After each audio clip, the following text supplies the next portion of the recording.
जय जगन्नाथ दर्शक बंधु आज जून 12 तारीख शुक्रवार चलतु नजर पकाइबा आज किसी टॉप न्यूज विषय जेमिति कि सुभद्रा योजना पीएम किसान आवास घर राशन कार्ड एवं भत्ता किंतु ता पूर्व वीडियो को लाइक करी चैनल को नुआ आसिले सब्सक्राइब कर दियंतु एवं कमेंट रे जय जगन्नाथ लिखि दियंतु।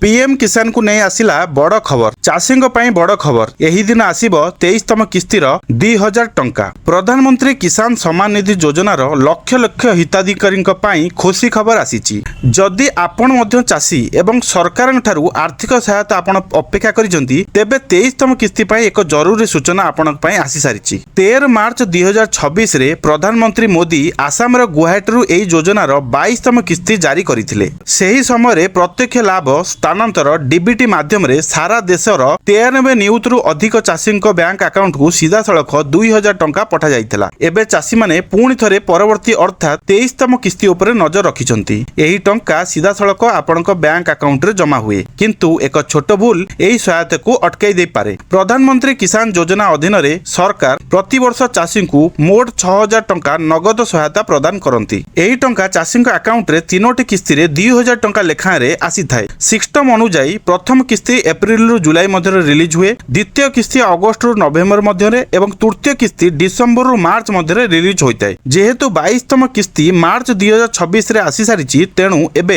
एप्रिल जुलाई रे 23तम किस्ती आसीबार संभावना रहिछि। वर्तमान आकलन अनुसार एही टंका जून रु जुलाई 2026 मध्य रे कोनोसी समय चाषी अकाउंट को स्थानांतरित होई पारे। तथापि कृषि मंत्रालय पक्षरु एजाय कोनोसी सरकारी तारीख घोषणा करा जाय नाही। अनेक चाषी माने सेमानकर बैंक अकाउंट रे मध्य क्रेडिट मेसेज पाई नाहंती। यार मुख्य कारण होची कागज पत्र त्रुटि। तेणु जदि आपण आपनक बैंक अकाउंट रे सीधा सड़क पैसा पाइबा को चाहुचंती तेणु आपनक बैंक अकाउंट को केवाईसी लिंक करिकि रखंतु। श्रमिकंक पई राज्य सरकारकर बड़ घोषणा ओभर टाइम कले मिलिबो 2 गुण दरमा सीधा सड़क अकाउंट को जीवो टंका। उत्तर प्रदेश रो योगी आदित्यनाथ सरकार श्रमिक मानकर हित पई एक बड़ और गुरुत्वपूर्ण निष्पत्ति नैछंती। विशेष करी नोएडा एवं आखपाख शिल्प अंचलर श्रमिक माने एबे नूतन श्रम नीति सीधा सड़क लाभ पाई परिबे। सरकार नूतन नियम अनुजाई जदि जड़े श्रमिक निर्धारित समय ठारू अधिक समय कार्य करती अर्थात ओभर टाइम करती तेबे सेमाने एबे सेमानकर दरमार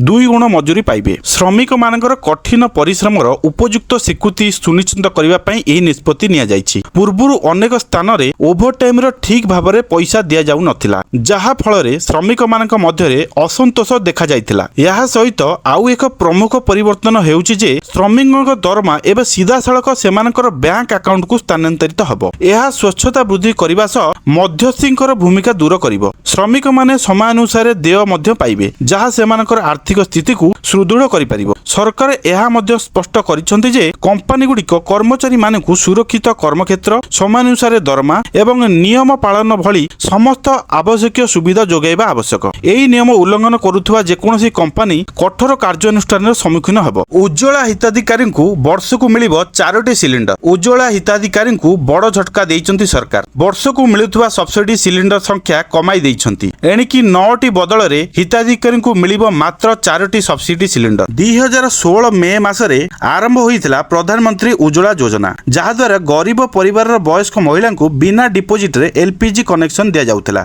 आरंभ रे हिताधिकारी को वर्ष को 12टी सिलिंडर दिया जाउथिला किंतु गत वर्ष सिलिंडर कोटा कमाई 9 कर दिया जाइथिला। एबे यहाको आउरी कमाई 4टी सिलिंडर कर दिया जाइछि। पेट्रोलियम और प्राकृतिक गैस मंत्रालय अतिरिक्त सचिव प्रवीण मल खंडुजा कहिसंती बदला जाइथिबा सीमा मोटामोटी उज्ज्वला हिताधिकारींकर हाराहारी वार्षिक खर्च सह समान। रोषेई पई स्वच्छ इंधनर व्यवहार को प्रोत्साहन करिबा एवं यहाको सस्ता करिबा पई सरकार 2022 मे मासरे 14 लिटर सिलिंडर उपरे 200 टंकार सब्सिडी स्थिर करिथिले। एही सब्सिडी वर्ष को 12टी सिलिंडर पर्यंत प्रति रिफिल किनिबा परे हिताधिकारी बैंक अकाउंट को जमा कर दिया जाउथिला। अक्टोबर 2023 रे सब्सिडी को बढ़ाई 300 टंका कर दिया जाइथिला। से कहिसंती बदला जाइथिबा सीमा मोटामोटी उज्ज्वला परिवार गुड़िकर हाराहारी वार्षिक खर्च को दर्शाउछि। सरकारकर आनुमानिक जोगाण मूल्य तुलन में हिताधिकारी को प्रकृत में प्रति सिलिंडर पिछा प्राय 1000 टंकार सहायता मिलुछि। 7 जून रे रोषेई गैस एलपीजी रो दाम प्रति सिलिंडर पिछा 29 टंका वृद्धि करा जाइछि। सुभद्रा योजना को नहीं आसिला बड़ खबर। एमानकु मिलिबो ମିଳିବନି ସୁଭଦ୍ରା ଟଙ୍କା। ସୁଭଦ୍ରା ଯୋଜନାକୁ ନେଇ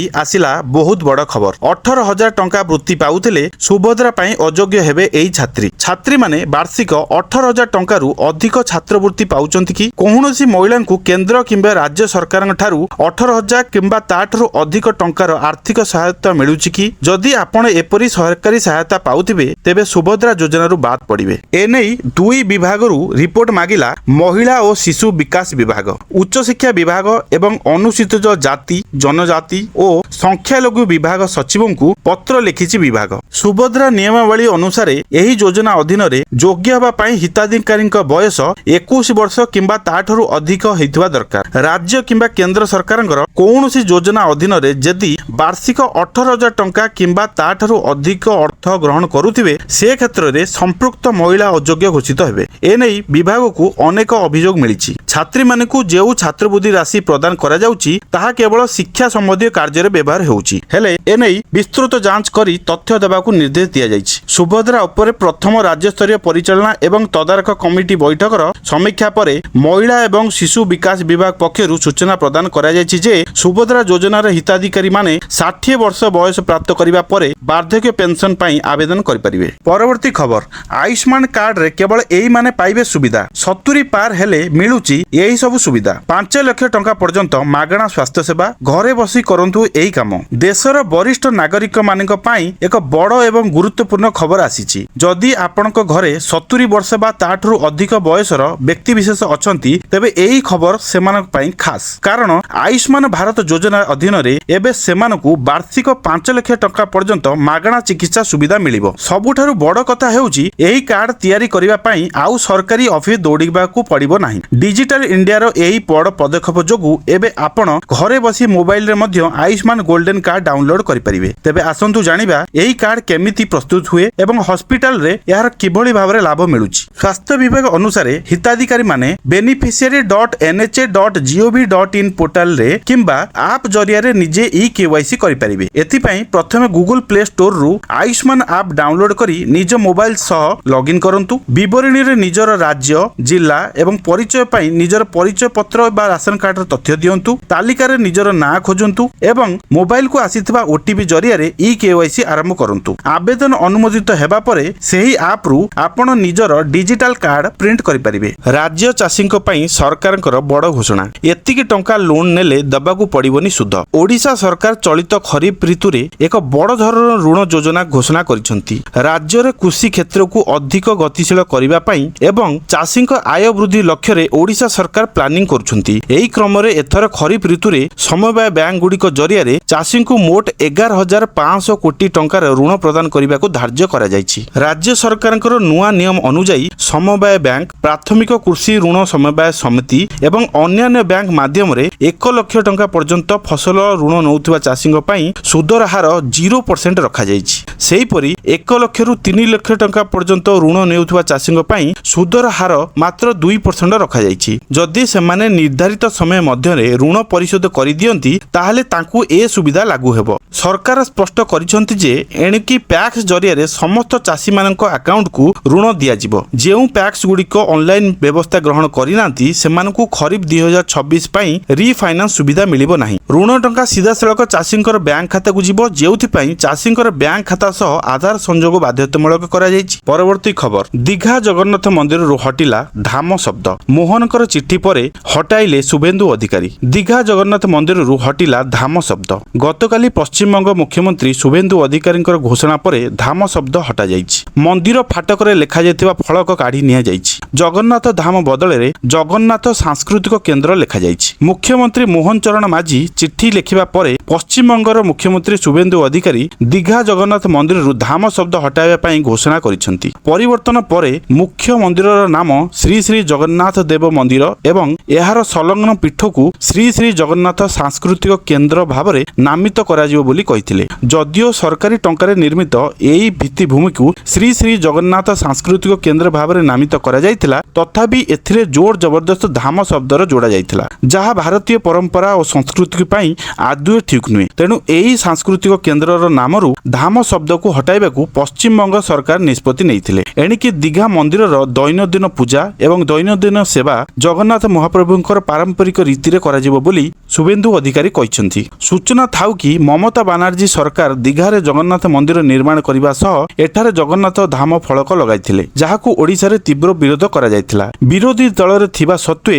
मंत्री शुभेन्दु अधिकारी मध्य एही नामकरण को विरोध करथिले। सरकार को आसीबा परे शुभेन्दु नाम हटाइछंती। परवर्ती खबर, लेबर कार्ड थिले सरकार देबे 3500 टंका, जानंतु केमिति पाइबे। श्रमिकंक पई विभिन्न प्रकार योजना कार्यकारी करूचंती सरकार। तेबे एही योजना संपर्क रे अधिकांश जानि नथिबारु एहार लाभ उठाई पारु नाहंती। सरकारंकर पक्षरु प्रदान करा जायथिबा लेबर कार्ड माध्यम रे सरकार श्रमिकंकु 1000 रु 3500 टंका पर्यंत देउछंती। एही लेबर कार्ड रो लाभ उठाइबाकु चाहुथिले एथिपई कोन करिबा पड़िबो ता आसंतु जानिबा। केउ माने एही कार्ड पाई परिबे, वार्षिक आय केते होइथिबा आवश्यक, केउ श्रेणीर श्रमिक एथिरे शामिल होई परिबे ताहा एही न्यूज रु आपण जानि परिबे। एही कार्ड माध्यम रे श्रमिकंकर परिचय होई परिबो एवं सेमानकु विभिन्न योजना रे सुविधा जोगाई दिया जिवो। श्रम संशोधन विभाग पक्षरु एही योजना परिचालित हेउची। स्किल मिशन अधीनर एही कार्ड पई आवेदन करि परिबे श्रमिक। एहा द्वारा सरकारक पाखरे श्रमिकंक बाबदर समस्त तथ्य रही परिबो। कार्ड पाइबा परे श्रमिकंकु एक रेजिस्ट्रेशन नंबर दिया जिवो। एही रेजिस्ट्रेशन नंबर माध्यम रे समस्त योजनार लाभ पाई परिबे श्रमिक।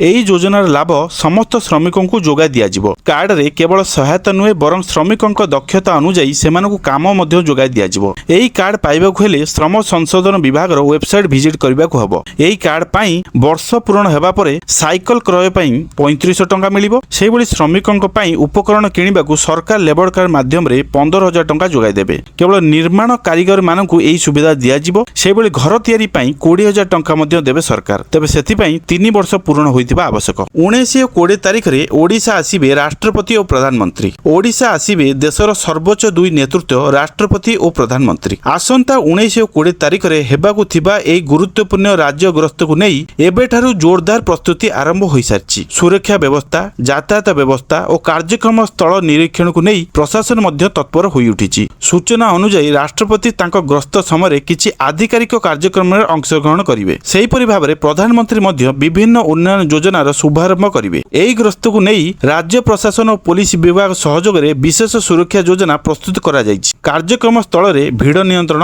ट्रैफिक व्यवस्था एवं आपातकालीन सुविधा को नेई मध्य विशेष ध्यान दिया जाउछि। अन्यपटे राष्ट्रपति और प्रधानमंत्री को ग्रस्त को नजर रखी नो फ्लाइंग जोन घोषणा करिसेंती जिलापाल। कौनसी प्रकार ड्रोन किंबा अन्य कौनसी चित्र उत्तोलन डिवाइस उड़ी परिबो नाही। एहाकु कार्यकारी करिबाकु जिला एसपी को मध्य चिठी लिखिसेंती जिलापाल। आसंता 1920 जून मयूरभंज जिला ग्रस्त करिवे द्रौपदी मुर्मू एवं प्रधानमंत्री नरेंद्र मोदी। वीआईपी ग्रस्त को दृष्टि रखी एभली नो फ्लाइंग जोन घोषणा करा जाइछि। नियम को केही अवमानना कले तांको प्रति कार्यानुष्ठान ग्रहण करा जिबा नै निष्पत्ति निया जाइछि। बीजेपी को घेरिला बीजेडी। 2 वर्षर राज्य सरकारंकर 12 विफलता बखाणिले। बीजेडी रो वरिष्ठ विधायक रणेंद्र प्रताप स्वाई सरकारंकर 12 वर्षर यूटर्न गणाइले। भत्ता पाउनती हिताधिकारी संकल्प पत्र रे कहिथिले समस्त हिताधिकारी को भत्ता 3500 टंका दिया जिवो, हेले देउ नांती। नवीन बाबू जेउ 1000 टंका देउथिले ताकू भी 3 मास हेलाणी बंद करि दैछंती। नुआ नियम आनिले 80 वर्षर ऊर्ध्व लोकंकु दिया जिवो। निर्वाचन बेले लोकंकु मिछ प्रतिश्रुति देइथिले। बीजेपी कहिथिला चासी को 800 टंका इनपुट सब्सिडी देबे। चलित खरीफ रे ताहा कमाई देले। चासी को धोखा देले। चासी पिछा 150 क्विंटाल 1000 सिलिंग लगाइछंती, जहा संकल्प पत्र रे नथिला। चासी को मध्य भंडाइले। सुभद्रा योजना रे वर्ष रे 50000 टंका देबे बोली घोषणा करिथिले, किंतु प्रथम कैबिनेट रे 10000 टंका देबे बोली निष्पत्ति नेले। यूटर्न मारले। बीजेपी नेता कहिथिले ओडिसा रे मद बंद करि देबे। सरकार को आसीबा परे यूटर्न नै गेले। मद बंद परिवर्ते मद को प्रसार कले। गुटुका निकोटिन बंद करिबा पई कहिथिले। नोटिफिकेशन मध्य करिथिले। गुटुका लबी रे चापी होई एहा को प्रत्याख्यान करिनेले। नवीन पटनायक मेट्रो प्रकल्प शुभारंभ करिथिले। सरकार आसीबा परे ए प्रकल्प बंद करिदेले। लोकंकर आक्रोश शिकार हेबा परे कहिले एहा को स्थगित रखा जायछि। यूटर्न नै गेले। एकमात्र कन्या संतान पाइबे 72400 टंकार स्कॉलरशिप। जानंतु योग्यता एवं आवेदन प्रक्रिया। उच्च शिक्षा ग्रहण करुथुवा छात्री मानकु आर्थिक सहायता प्रदान करिबा उद्देश्य रे विश्वविद्यालय अनुदान आयोग